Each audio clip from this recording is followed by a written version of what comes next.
melancarkan di Tanjung Karang. Dia tak buat di tempat lain. Sebab apa?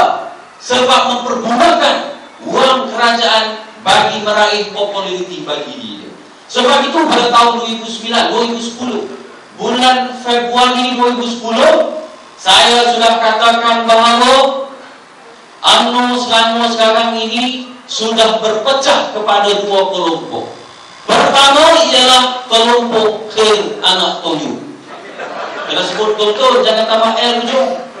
Tapi kalau nak tambah hujung pun saya suka. Sebab tak ada orang akan ambil duit 6,5 juta dalam simpanan, tuan-tuan.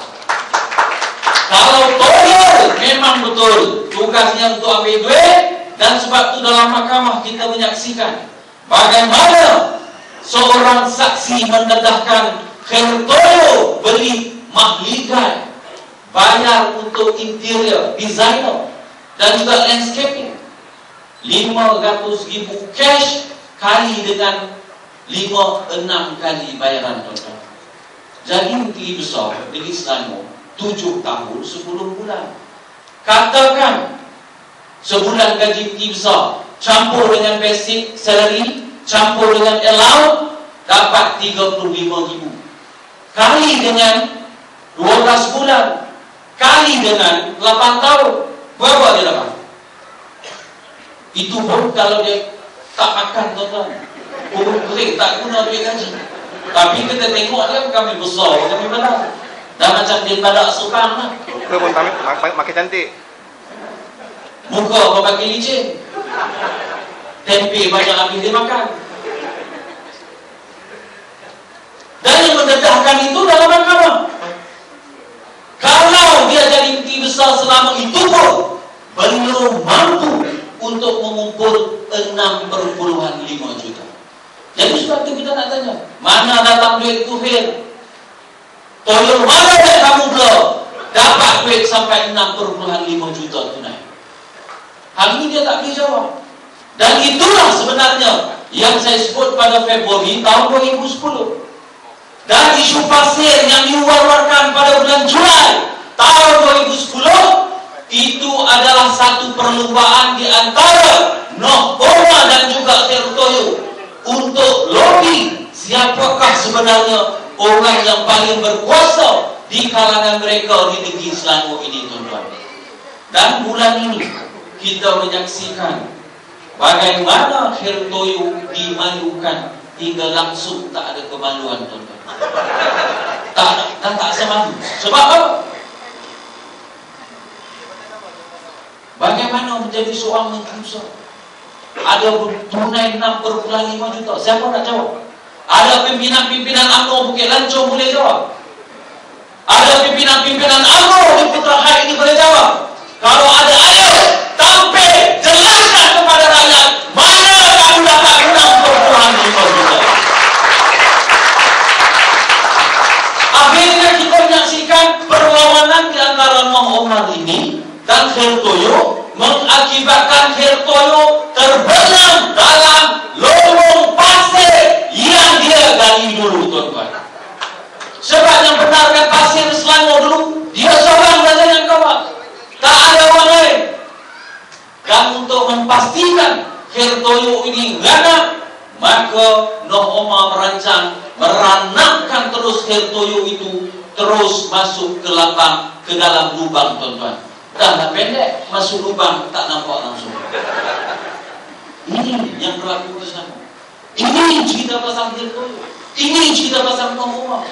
Dan kita rakyat Indonesia di Selangor ini kena sedar. Kita kena bangkit, nyatakan kebenaran, berkata benar walaupun pahit, kerana kita berada dalam sebuah negara yang kaya. Sebab itu, tuan-tuan, saya mohon, kita sudah lihat tentang kezaliman, kita sudah tengok tentang kejahatan, kita dah tengok bagaimana anak Toyo melarikan duit rakyat, kita dah lihat bagaimana sangsingnya Menteri UMNO songlak duit rakyat, songlak cara macam mana. Dalam program pelancaran sumbangan beras untuk rakyat, Noh Omar nak sewa kemah tu habis 650,000 ringgit. Banyak atau tidak? 650.000 banyak. Kalau 6,5 juta itu lagi banyak, tuan-tuan. Saya pun kalau tengok duit banyak tu mau pengsan. Tapi pelik juga lah, kecil-kecil badan tengok duit tu tak pengsan, tuan-tuan.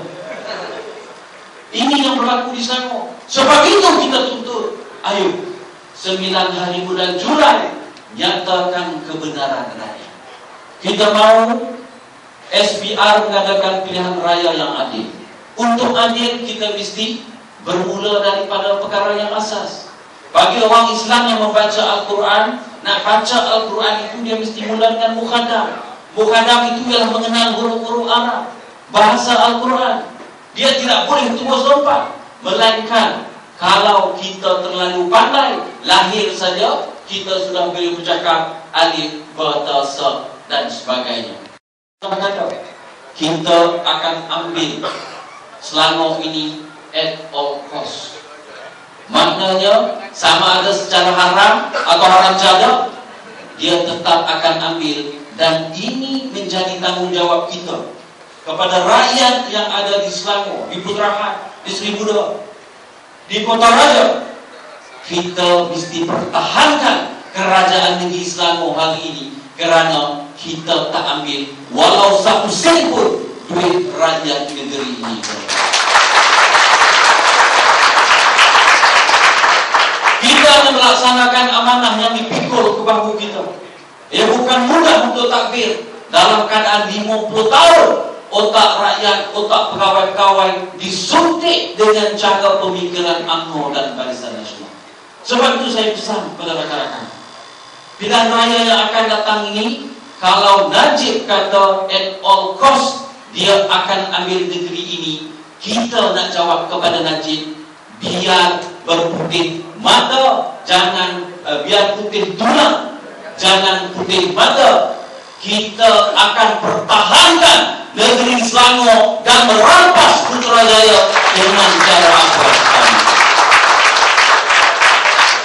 Sebab itu 9 Julai, ayo kita turun daripada Putrahad, nak naik LRT belum buat. Kita naik kereta, naik taksi, naik bas. Kita turun di Kuala Lumpur secara aman, tuan-tuan. Jangan bawa senjata kecuali yang sulit-sulit itu. Jangan bawa sebarang benda yang memudaratkan. Kerana barangkali kalau kita tidak lakukan dengan cara yang betul, mereka akan mengambil peluang itu untuk memberikan satu gambaran negatif kepada kita. Sebab itu kita kena ingat, pergi bawa isteri, bawa anak, bawa suami, bawa kakak, bawa adik, bawa abang. Kalau nenek umur 80 tahun masih sihat, bawa. Jangan tinggal.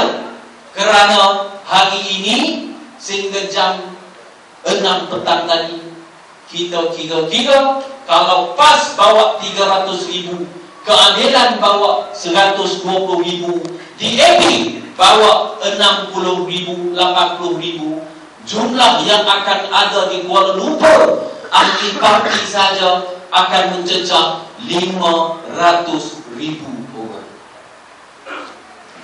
Perkasa orang. Ada orang? Ada 300. Kalau ada berperkasa, cuma di kalangan kakak-kakak sahaja, tuan-tuan. Kakak-kakak ini kita jangan percaya. Sebab katanya akhirnya mentelur jadi budu. Lepas jadi budu, dia jadi katak, dia lompat. Jadi kita jangan percaya. Kalaupun mereka ukur kita, kita nak katakan ini hak kita mengikut Perlembagaan Negara Perkara 10, Perlembagaan Persekutuan Perkara 10, hormat hak rakyat untuk berhimpun.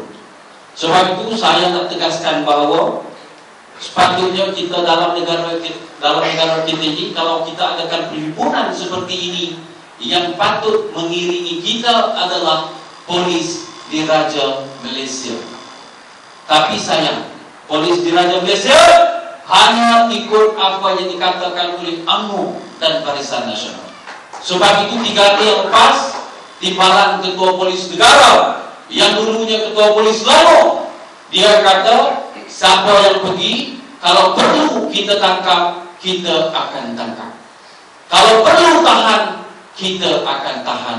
Saya nak jawab di Putrahad, sama ada kamu tangkap, kamu tahan, rakyat tetap akan turun ke Kuala Lumpur 9 hari bulan Julai yang akan datang.